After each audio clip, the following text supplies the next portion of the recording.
right, everyone. Assalamu alaikum. I'm Taskin Fatima, and today I will be hosting the ML Study Jam Day 4. Today, we are going to understand the PaliGemma, which is the Google Vision language model. So, for that, we have Ritwik Raha with us, who is the machine learning engineer with a focus on the deep learning and computer vision.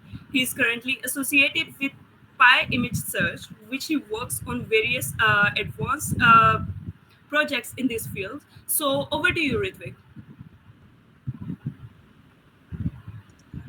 Thanks, Paskin. Hello, everyone. Wonderful to be here. I would just request everyone to probably mute their mics if you're not talking. And I'll share my screen in a second so that it's visible to everyone. And you can probably let me know in the chat if it's visible.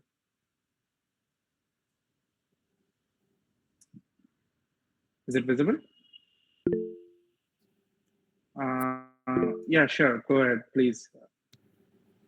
Someone raised their hand. So if you want to say something, please go ahead and unmute and share your thoughts because there's no need to raise your hand. This is not a class per se. So hello again, everyone. I am Ritwik Raha, as I was introduced very warmly. I am a Google developer expert in machine learning, and I work as a machine learning engineer at Pi Image Search, where I primarily try to break down complex deep learning and computer vision topics and create tutorials on them for anyone who is an absolute beginner to someone who has had a fair number of years under their belt. So that's everything about me. Today's topic, as you know, as we were saying, is understanding PaliGemma, Google's vision language model. We are going to be talking about what is PaliGemma, how does it work, uh, how you can use it, and um, uh, and how you will be able to make the most out of it in your computer vision journey. So first of all, I don't know if you have received this link or not, but I do have a blog post on PaliGemma, which is probably something of a follow-along blog post for this session. Most of the topics that I am covering in this session will be laid down in much more details in that blog post. If you want to understand uh, the code in much more details, or if you want to understand how the fine tuning works across various libraries, then I suggest you to take a snapshot of this or scan this on your mobile phone, or take a screenshot in whichever device you are viewing this on. Uh, Probably fair to say that if you have this blog post with you, it's not going to go away, and you will be able to understand a few of the details, a few of the topics, subtopics in much more details. I'll also share the link in the chat. Someone said speak a bit loudly. Is that a problem? Are you like, is it audible right now? Cool. Yes, you are Thanks. perfectly audible. Good. So here are the subtopics that we will try to go through together in this session, and I'll try to have a sort of open-ended discussion with you on what you're understanding and what we are able to make of it. So of course, firstly, what is PaliGemma? We need to understand what this new release is and what exactly is it. Secondly, how do I get it running? Why, if it's something useful, we need to get it running. We need to understand the code to get it running. So again, how do we get it running? And what is the architecture like? If we are students of deep learning and machine learning, we need to understand the architecture and the finer prints or the details that encompass a certain release. In this case, the release is an open source model, so we are able to understand the architecture architecture, and we are also able to go through the source code and sort of understand what exactly is happening, and how do we make the most out of it. um, these are, variations of large language models. There are two aspects of these, or should I say, these are variations of large multimodal models, because they involve two modalities. One is vision, and the other is text. So we need to understand how the pre-training of of this particular model was done, and what is a fine-tuning procedure of these models. And finally, we come to the conclusion of this talk, where we will be talking about why PaliGemma. Like, there are a number of vision language models right now. There is also models like GPT-4 Vision, and Gemini is multimodal. So why do we need another model if it's more general purpose, or if it needs a lot of fine tuning? Why release it in the first place? So those are the topics, the sort of broad strokes that we will be covering through this session. Again, if you have any questions, please put it in the chat. I'll pause in specific intervals, and I'll ask the host, Ali and Taskin, to select those questions for me, and probably we can have a Q&A session. No need to raise your hands, or no need to be so formal about it. If you have any questions, just lay it out in the chat. And I would love to make this session as interactive as possible. So, with all that out of the way, what is PaliGemma? Again, it's the newest release from Google. They released it in the Google I/O 2024 this year, and it's a family of lightweight open vision language models. And by vision language models, what we generally mean is that a model, a machine learning model, which is able to take in both um, text and images as input, and then perform a specific task or output a certain kind of text. That's how vision language models work. And the way PaliGemma was released, or the way PaliGemma has been made available to us uh, ordinary users, is it's open source, which means that, I'm sure you all know what open source means. It means that we are able to access the source code, we are able to access the model architecture, and we are also able to fine tune it, and break it apart, and change pieces inside the model. So with that, let's move on. Just a second. As I was saying, PaliGemma is a vision language model. It is inspired by the Pali 3 architecture. Without going into too much details, Pali 3 was a previous version, or a previous iteration of such models, where the model is trained with both images and text from the get-go. And this time around, the researchers from Google DeepMind, or Google Research, they combined two very specific parts of previously released architectures. One is a Siglip vision model, and the Gemma language model. And these two combinations gave rise to the PaliGemma model, or the PaliGemma architecture as we know it. And their intention with this architecture was to make it a sort of was to make it as generalist as possible, which means that if you need to fine tune it for a very specific task, if you need to make it, say, suppose you want to do object detection with it, or you want to do object tracking with it, or you want to do segmentation with it, then you are able to fine tune that. It does not have that capability inbuilt, but if you would like to create, like, fine tune your own version of these models, and create your own version of these models, then you're able to do that. So before like we sort of get our hopes low, it's not meant to just perform classification, or it's not just meant to answer questions about a particular image. It's also able to do things like this, where you can see that I have uploaded an image and I have said segment man, and it is able to segment, or it is able to figure out where exactly that man is in that particular image. uh, we'll be talking about how this particular model is able to achieve this.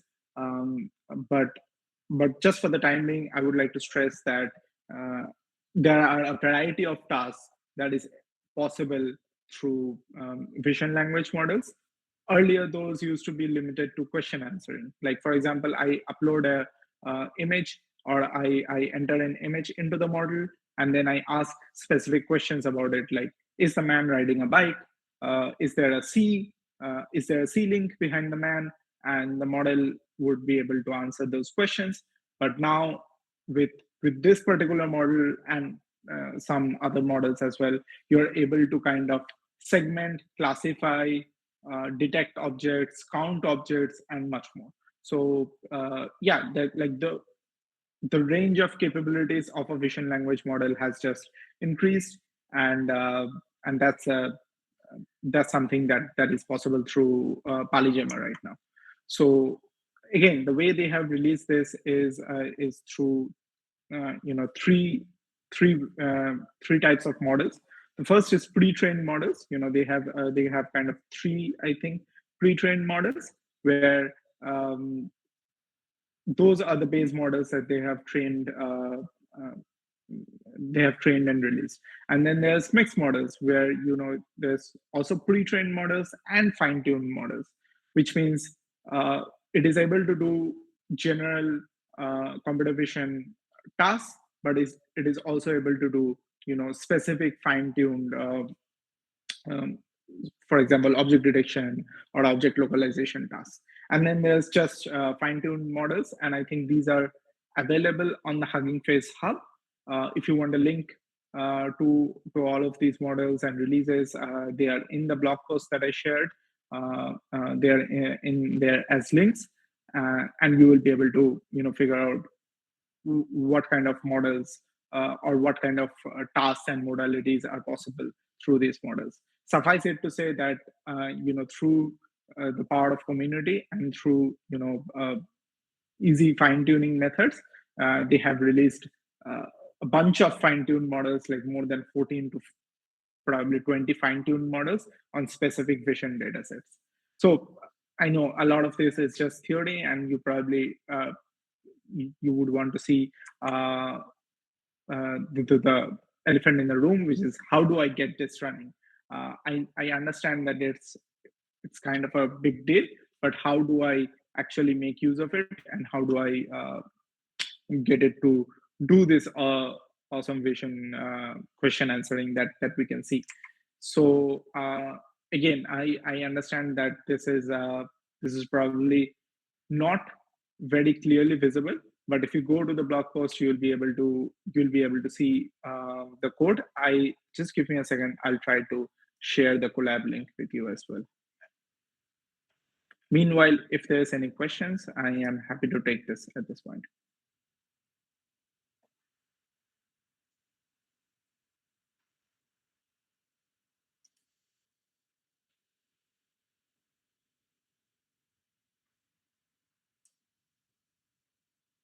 Any questions from anyone?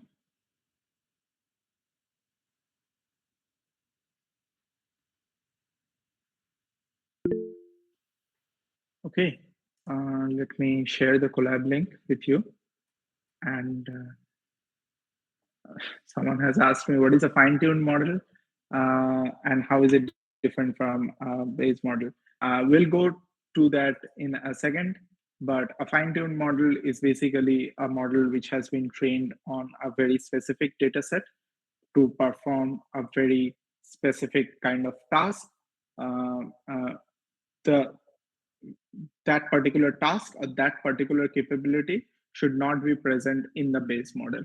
For example, if we are talking about say, for example, ChatGPT, and ChatGPT has the ability to do a lot of things, but probably ChatGPT won't be able to, uh, you know, pro- have an in-depth view of our finances and predict how much I am going to spend on pizza in the following month. But if I fine-tune ChatGPT on, say, suppose my expenses through for the last 3 4 years, then it it will probably be able to predict that, yeah, this person might spend 90% of their entire savings on pizza. So yeah, something like that. But fine tuning a particular model should be done only and only when the base model does not have those capabilities inbuilt. So uh, I'm just going to share the collab.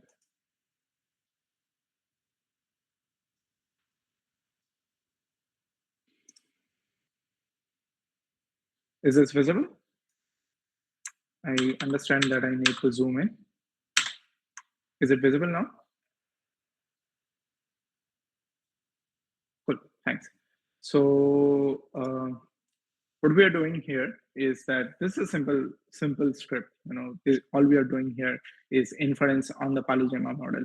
We are importing libraries like transformers, PaliGemma for conditional generation, and PaliGemma for uh, PaliGemma tokenizer.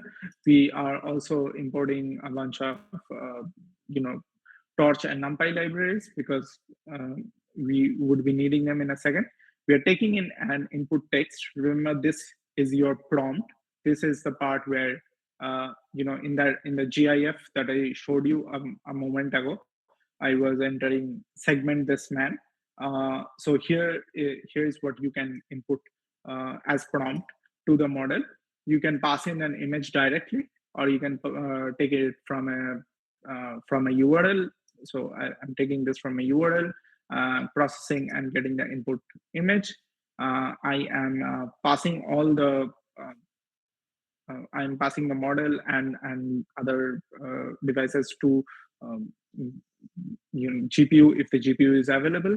If you're doing this, uh, you wouldn't need a GPU above T4 just to do basic visual question answering. But if you are doing very specific chain tasks like count the image, or you're calling the model in a loop inside of a video, like you're taking a video, you're slicing it frame by frame, and then you're calling the model uh, as a loop on those frames, then you would need a stronger GPU. I'm loading the model. Again, this is a pre-trained model. We are loading the base model, not any fine-tuned version. We are processing the input, and we'll understand what we mean by processing the input.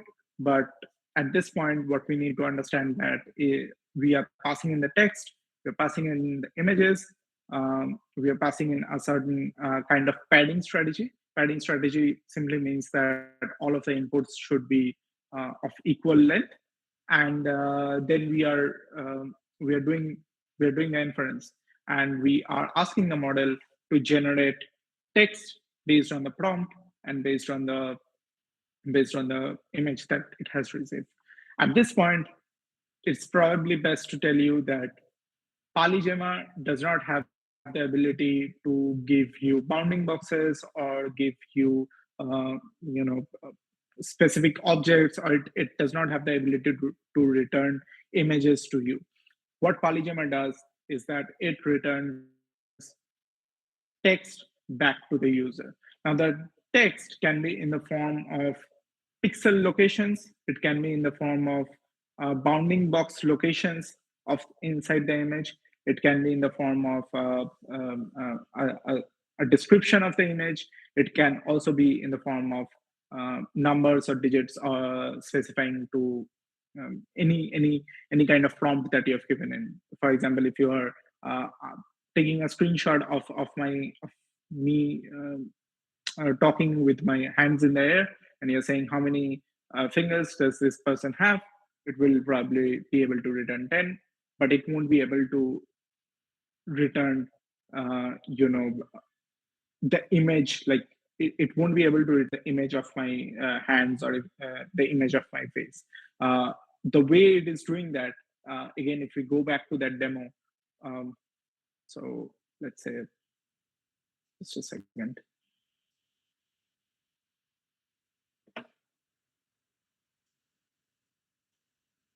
Before I go, there has been another question.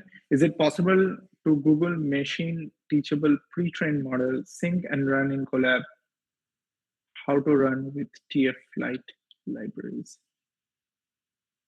I don't think I understand that question, but if I my best guess is that you're asking if it's possible to take this model, quantize it, and run it in collab with TF Lite libraries.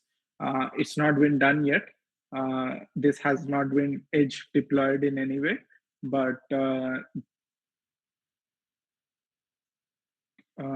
this has not been done yet. It has not been edge deployed in any way, but it is surely possible to do that. Um, um, what are the mathematical concepts for the fine tuning of AI models? The mathematical concept that is imperative for the fine tuning of AI models is the softmax or the attention mechanism. It it literally does nothing else.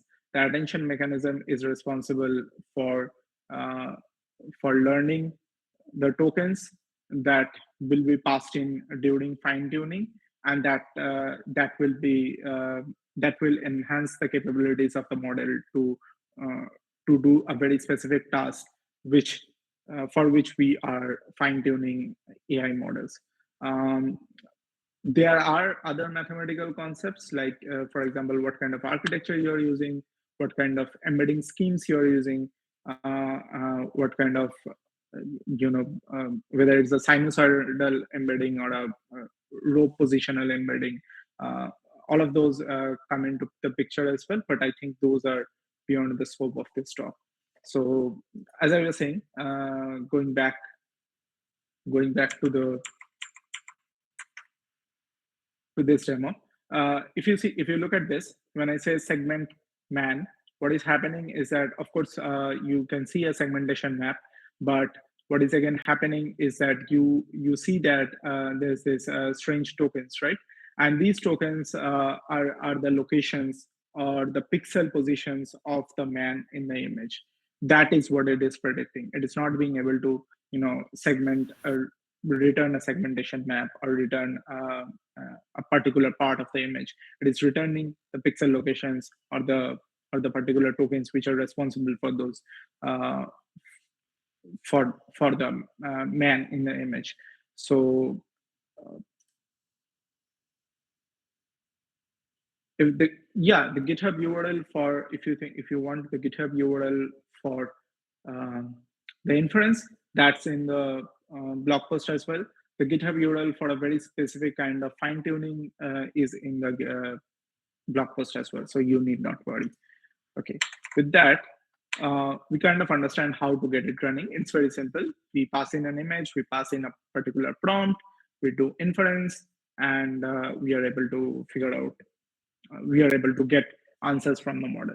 Now, being students of deep learning, being students of computer vision, we obviously are not satisfied at this moment. We need to understand what is the architecture like, why does it, how is it able to do what it is able to do.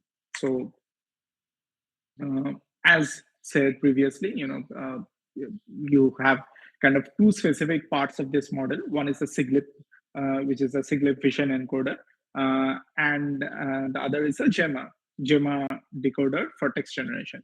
And both of these have been released previously. I think siglip was released in 2023 or 2022. I'm not sure, but and Gemma was released this year only. So you know that Gemma is a language model. It is a medium-sized language model. It is a decoder-only architecture, which means that if you pass in prompts, if you pass in specific text inputs, it is able to decode that and give you a particular output based on whatever you're prompting. Now, what exactly is siglip? before that, let's look at the actual architecture that they have released along with the model release. So you have the input, which is your image. You pass it to the SIGLIP image encoder, and then from the SIGLIP image encoder, you obviously get a number of tokens, a particular encoded value, and then you linearly project it along with the text inputs. And this is, in case, is your prompt, where I was saying segment a man, or you can say how many fingers am I holding up, or something like that, right? And that those two tokens, this image encoded part and the text input, of course, that has to be encoded as well. Those two tokens are concatenated and they are passed to the Gemma language model. And the language model is only able to receive you know, only able to receive tokens, and it receives these tokens in the bar in the shape of image tokens concatenated with image embedded tokens concatenated with text encoded tokens, and it decodes that and passes that output to the user. So for example, if I am saying segment a man here, and I'm passing the input image of a man, what is happening here is that it is getting linearly projected. The tokens are, of course, if it's a 1024 cross 1024 image, it's broken down into patches, and each of those patches are concatenated with specific parts of the input token and then passed to the decoder.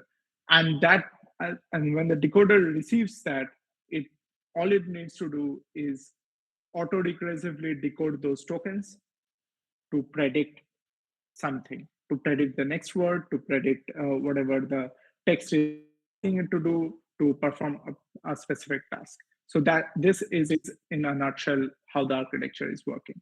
And what is happening with inside those architectures is, let's start with SIGLIP, because SIGLIP is I would say the most innovative part of this architecture.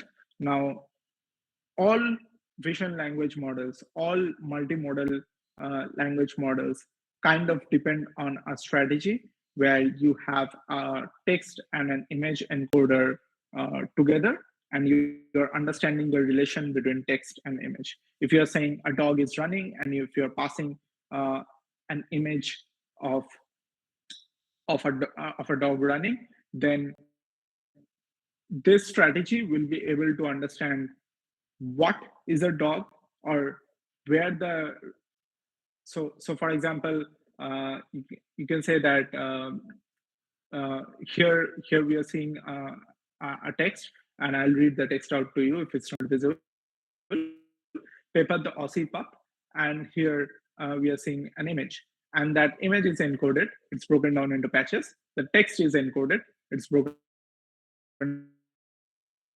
down into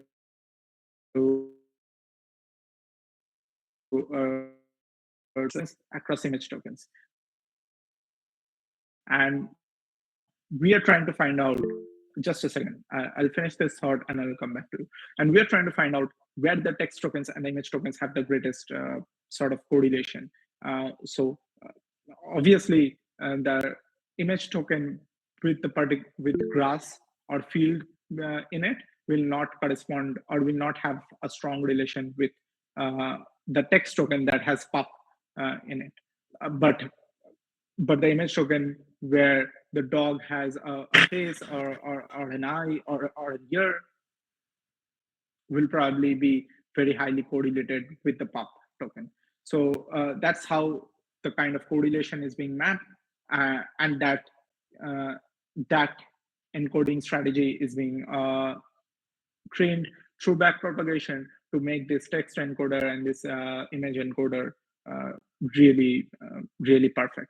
That's how Clip works, and SIGLIP is a very tiny change on Clip. I'll get back to that in a second, but before that, I think someone raised their.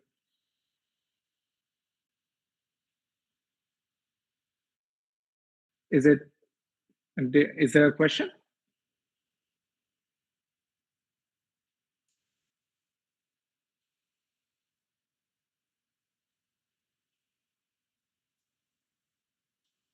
If there's no question relating particularly to this area of the talk, then I'll probably move ahead. Um, I see a question about checking weather and traffic and waking time analysis. I'm sorry, I don't think that's related to this talk at all. So I think that's for someone else and some other session to be discussed. So yeah, as I was saying, that's how Clip works. And basically how Siglip works is, there's a particular loss function that's useful for training Clip, which is a softmax loss function. And if you know about softmax a little bit, you'll know that it has a global view of all the similarities. So when we are talking about a particular image token and a particular text token, it not only has a view of those two tokens, but also of the other tokens in the region. Uh, what Siglip does is replacing that loss function with a sigmoid based loss function. And if you have gone through the machine learning basics, you'll know that a sigmoid based loss function does not have a global view, right? It basically it's kind of binary. It says yes or no. uh, um, so I'm giving in an text token and image token, and it just says yes, these two are related, or no, these two are not related. And turns out if we kind of narrow it down in the in the loss strategy, it's better. A Siglip, uh, at least Google shows that Siglip has performed better than Clip and Eva Clip and other Clip variants in the past 1 year. So obviously they have used Siglip in place of Clip in this particular architecture. The Gemma decoder only architecture is simply a transformer. They have made certain changes in the transformer architecture. For example, they have used rope embeddings and other changes, but it's essentially a decoder only architecture that you can scale to your heart's wish. So I would say the most interesting part of this architecture is using Siglip in place of Clip, and then making it a generalist architecture where you are able to take in take in the images and take in text inputs, and then simply auto regressively decode it. Now, if you have gone to the blog post, I'll share it again at the end of the session. If you haven't gone to it, or if you want to go find the link, I think I've posted it in the chat. So if you have gone to the blog post, what I've done is that I have gone through the code from Big Vision, Google's own repository for training vision language models. And I have gone through the PaliGemma code, and I have kind of siphoned off a very minimalist boilerplate code that you will be able to understand. And in the interest of space and of time, I have not put in the code in the slides. But if you want, you can access the code. You can access the boilerplate code uh, inside the blog post. A word to the wise, that code, you will not be able to take that code and put it in a collab notebook and run it, because it is mostly about training the PaliGemma language model, a PaliGemma vision language model, and what are the steps that you need to do. So without going into too much details, all vision language models work the same way. And that way is you have a two tower architecture. So you have one particular stack of models, or one particular stack of uh, layers, for lack of a better word, which are responsible for the images. So the images get embedded, and then another stack which are responsible for the text. So one transformer architecture, or one vision transformer architecture for the images, and then one transformer architecture for the text.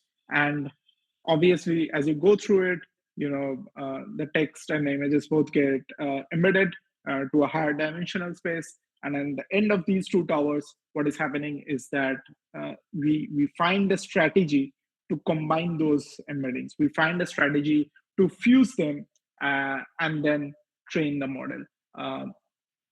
What I'm trying to say is that these two parts stay the same no matter what kind of vision language model you're using. What changes is the particular details of these architectures. So if I'm using a VIT, I might use various kinds of VITs like VIT small, VIT large, swim VIT, or even other kinds of VITs, or for this particular model, they have used the Siglip uh, architecture. For the text, you can use any kind of transformer based architecture. You can use Gemma, you can use Phi, you can use any other kind of models that you're that those two towers. What changes specifically is how you combine the embeddings. Okay, for example, in this case, you see that the embeddings from the image and the text is simply concatenated and passed to Gemma, where Gemma does the auto recursively decoding. But there are other ways to do it. You can use contrastive learning, where you are pitting the image embeddings against the text embeddings and saying which one is winning. And you can use a variety of strategies to do that, and all of that is kind of like it's a research avenue in its own right. But what I'm trying to give you here is kind of a framework or a blueprint of how exactly you should go about thinking a vision language model in case you want to train one, or in case you want to break it down to its bare pieces and understand it. So the other thing that really matters for these kind of models is like it's a pre-training part. So what exactly is a pre-training looking like? Is it just images? Is it images and text? Is it a very specific kind of images and text pairs? Because those kind of details matter more than the architecture. Because the architecture, as I told you, is more or less the same for every vision language model, for pre-training. So PaliGemma was kind of pre-trained on a number of data sets. You have the web language image data set. It's a huge data set where it has been scraped from the public web. And if you have time, and if you're really interested, I would encourage you to go ahead and read the papers, read the public releases of this data set, because that will give you a more holistic understanding um, of how these models work. Because what is in the data set is basically what the capabilities of these models are. You have the curated English data set where you have images. You have vision that is merged with CCM 3 million, where it's a subset of the VQ2A dataset, along with the previous dataset. As I said, it's VQ2A itself is a huge dataset, but what they've done is they have basically very strategically sliced one dataset with the other. You have open images and you have Wikipedia images and text. All of this basically goes down to say that we are not just passing in an image and a caption like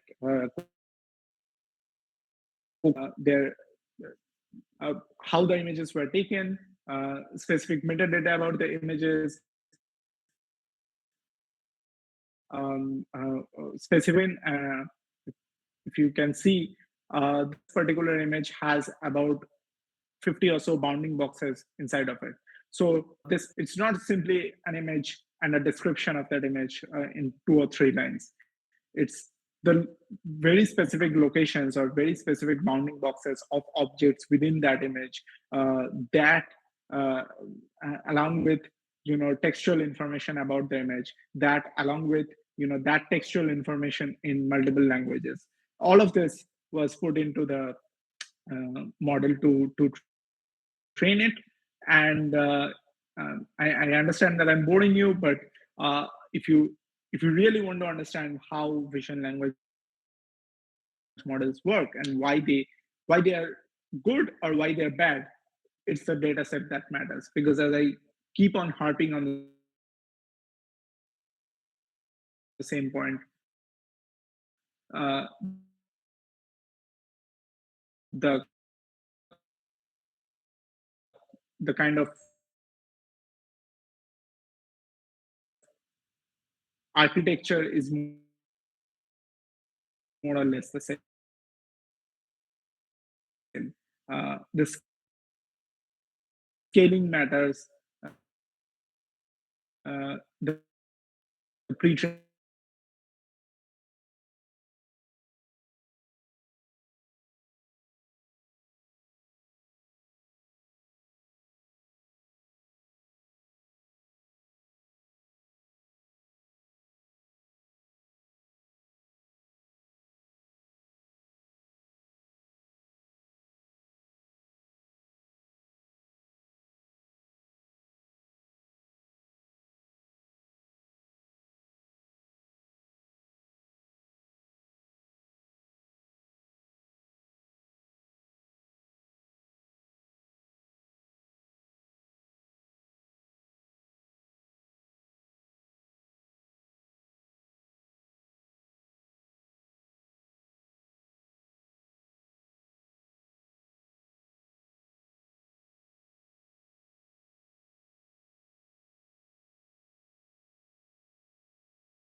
a particular resolution which won't do well. Uh, Someone is asking, is do you need a high-end processor? You need, for some images and for some kind of processing, you need a T4 GPU. That's freely available inside of Google Colab. But I mean, with open source models, it's kind of beautiful that we are able to quantize them, sort of shrink them down into sizes that we need. So no one yet has quantized PaliGemma, but we must not get our hopes high. And you are able to with the release in Hugging Face, you are able to do it with 4-bit. You are able to run it on 4-bit and with reduced CPU, reduced GPU usage. But beyond that, if you really want to go beyond that and quantize beyond that and run it in uh, yeah, sorry, I did not get that. But if you want to quantize and run it, go beyond that and run it on really low grade CPUs, 2-bit or lesser. I don't know if that's possible yet, but yeah, we might see those things in the future. So, any other questions at this point?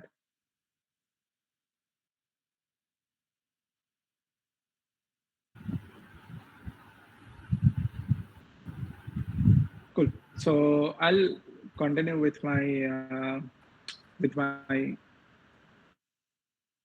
presentation. I only have a few minutes left.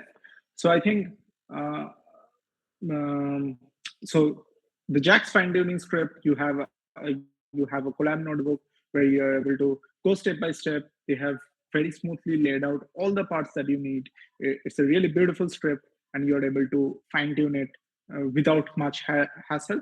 And um, I've linked the Big Vision repository inside of my blog post. So, of course, if you want to do that, go ahead and do that. I think the most popular right now is fine tuning with Hugging Face transformers. As I was saying, you have the ability to load these models in 4-bit. You also have the ability to fine tune these models on a variety of tasks and data sets. That those are available inside of Hugging Face, and you can find them with Hugging Face transformers. The last one, which is from Audit Roy Goshtipati, he has created this repository where you are able to fine tune with just PyTorch. I think he was in the meeting, but he left, or I am not sure.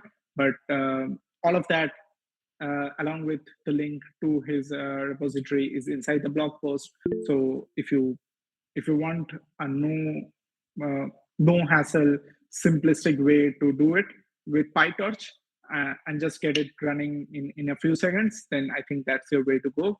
You can go ahead and start his repository and create a fork of it, or flood him with issues. That's entirely up to you. So those are the three ways of fine tuning that's currently available. And that brings us to the concluding few moments of our presentation where we want to talk about why PaliGemma. Now, as I was kind of harping on again and again, there are vision language models. There are closed source vision language models. There are open source vision language models.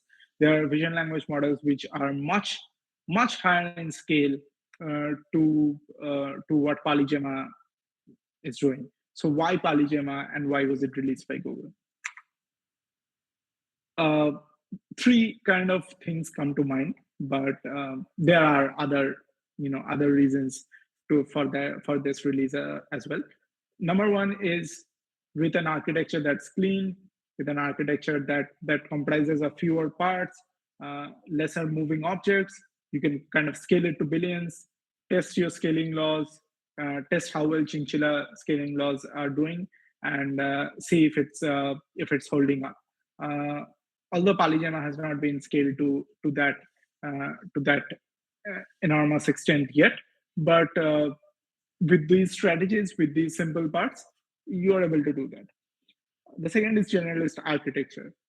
You don't have much, or you don't have many parts other than a Siglet vision encoder, a Gemma autoregressive decoder, and a transformer architecture for embedding the text, and that's all.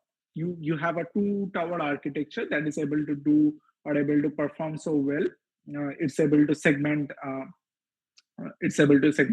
A man on a bike from an image. It is able to classify objects. It is able to count how many objects are present in an image, all of that done through autoregressive decoding. It's not performing convolutions. It's not sliding over the images and trying to extract features from it. Someone mentioned BC GAN or GAN architectures. It's not doing any adversarial training.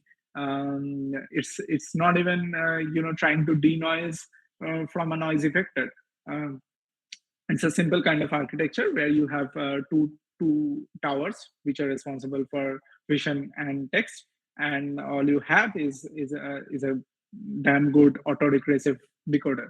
And that brings us to the third and most important point, which says that autoregressive models work on images.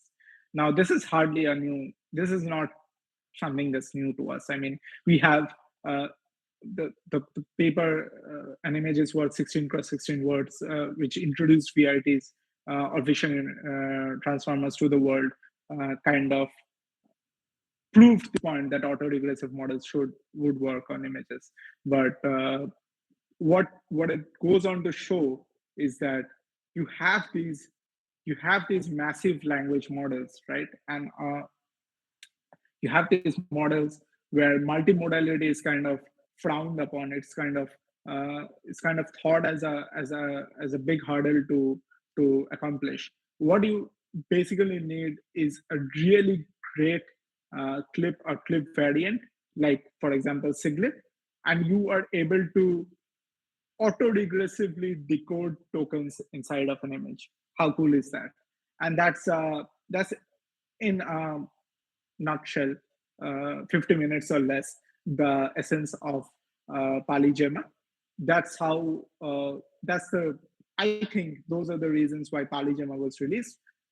Again, as I keep on harping on, it's a generalist architecture, which means that it's not able to do a lot of things very well with the base model. But if you fine tune it, and since it has about 14 or 20 fine-tuned models at this point on Hugging Face Hub, you are able to understand that if you fine-tune it on a lot of different tasks, it just performs well. So yeah, with that, I'd like to conclude my talk here. If you want the follow along blog post, you can scan the QR code on the screen. I'll post the link in the chat uh, in a while. If you want to follow me, I talk about computer vision and machine learning and sometimes language models on my YouTube channel as well as on my Twitter account. And yeah, so basically that's it. And if anyone has any questions, I'll be happy to address them at this point. Thank you so much, Ritwik. It was an amazing session, at least for me. I really enjoyed it. So, if you have any questions, you can ask in the chat and we will let you know.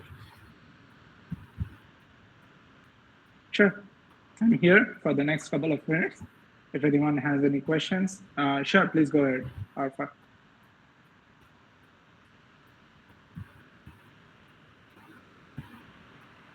Thank you. Thank you. We also have the feedback form in the chat, so you can fill out the form. Um, I request all the participants to kindly fill that form whenever you will leave the meeting, so we can know like what you learned, and it would obviously help us to arrange next few sessions. So I would really appreciate if you guys take a few minutes and fill that form. As for the questions, we have another question.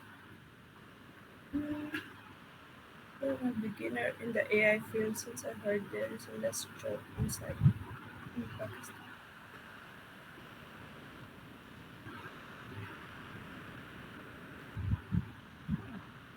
Oh, Uh, yeah, I'm not sure I'm really equipped to answer that question, but I'll try my best. I think I there are a few people in the chat who are a few years ahead in the journey. Uh, but I think I speak for everyone when I say that we are all beginners in the field of artificial intelligence and machine learning. We are all learning every day, and I don't mean this. I don't say this with a lot of humility or to make myself look cool. I say this because every day there's new research coming out. Every day there's new models coming out, and we are all trying to learn about these models and learn um, how they work and how we can make them work in the best possible way. So if you want some advice on how how to progress, I would say that just keep learning, just keep focusing on how much you can learn and how much you can uh, how deeply you can understand a particular topic. And as for jobs, um, internships, research, and everything else, those are all byproducts of learning, and they will eventually work out. So I hope that that added some value to your question.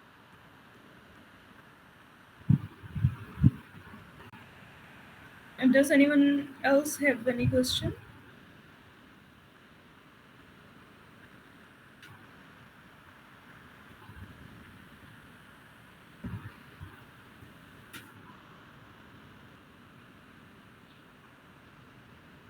All right, sure. Thank you.